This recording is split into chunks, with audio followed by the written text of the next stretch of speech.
Good evening. It's Facebook Love number 211. Unbelievable. I do it only 3 or 4 times a week now, and I still don't know how I got to such a big number. The days just go by. Anyhow, I woke up this morning and said to myself that last Wednesday was the last morning that I woke up with such a feeling of dread. A feeling I'd gotten used to, which I'm very grateful to see the end of. We're back to the good work of people at every level, teachers and workers of all kinds, and medical care and financial services and art and music and you know, dentists and you name it, builders.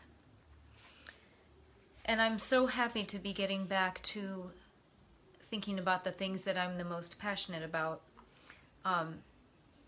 which doesn't really matter to you, but I really love music and the arts in general, and I love literature, and I care desperately about the earth, about the environment. So I found a couple pieces that made me think about that. This first one is quite an interesting piece, but parts of it remind me of my younger self, so I'm going to read this. It's called Getting the Message by Maxine Kumin, that's with a K. God, the rabbits tell us, never assigns exalted office to a man until he has tested his mettle in small things.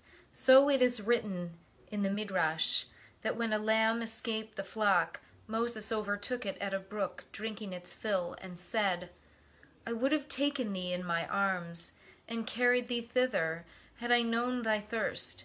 Whereupon a heavenly voice warmly resounded, As thou livest, thou art fit. Divine elections scary.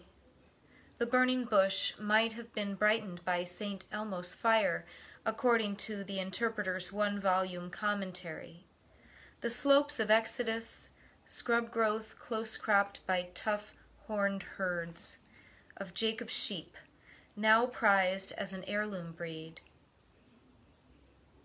Lack treetops, mountain peaks, or spires that might discharge electrical ghost plumes.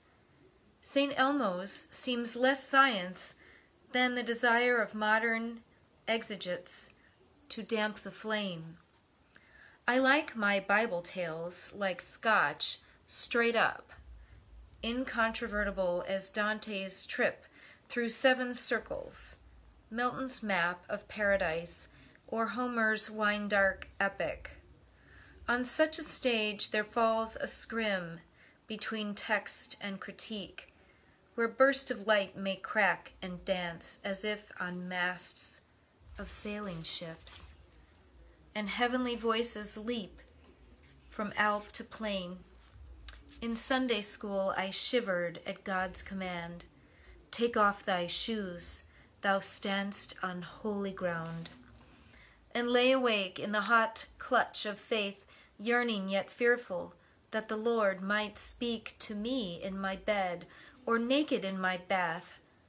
I didn't know how little risk I ran of being asked to set my people free from fording some metaphorical Red Sea with a new-sprung Pharaoh raging at my back.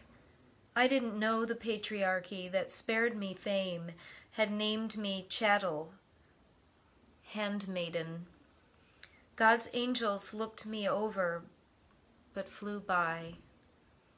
I like to think God's talent scouts today select for covenant without regard for gender, reinterpreting the word, so that holy detectives glossing the bush, most likely wild acacia, scholars of J, E, and P, deciphering Exodus, will fruitfully research the several ways divine authentication lights up truth.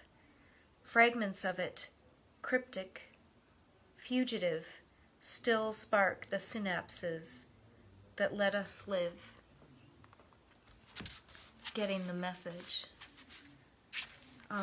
I like that for a couple simple reasons. One being that when I was growing up, a small child, I was so sure that God would speak to me at any moment that I would sort of arrange myself as I was falling asleep so that if I were wakened quickly, that I would be ready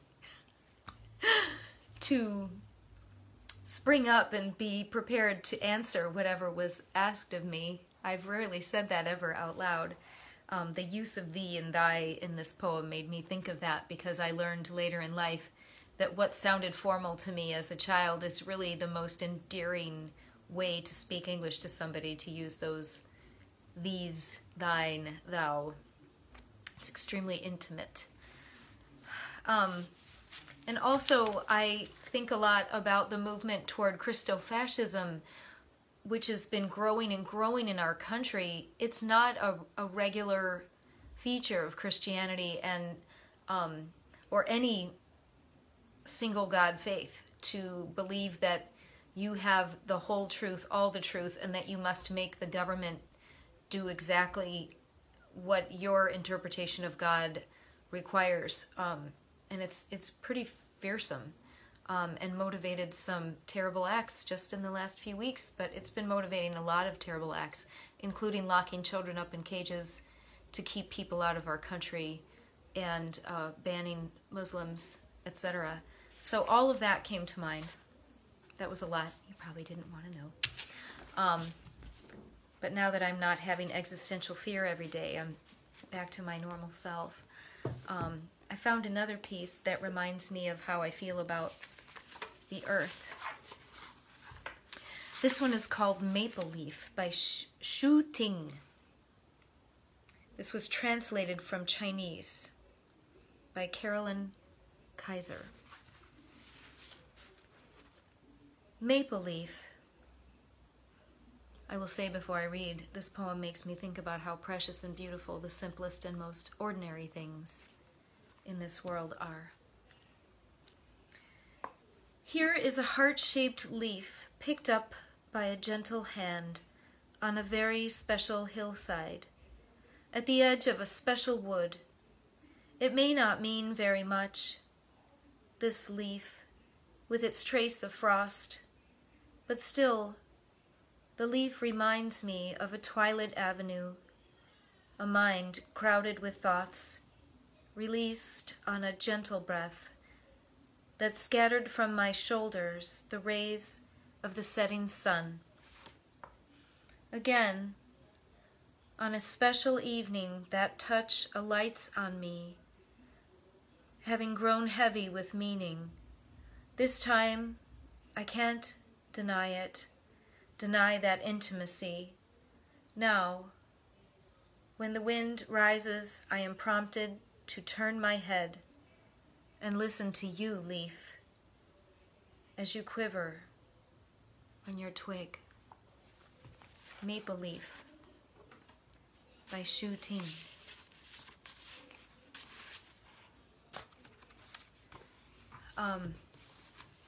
There's a lot of movement happening on a federal level and being echoed in many of the states to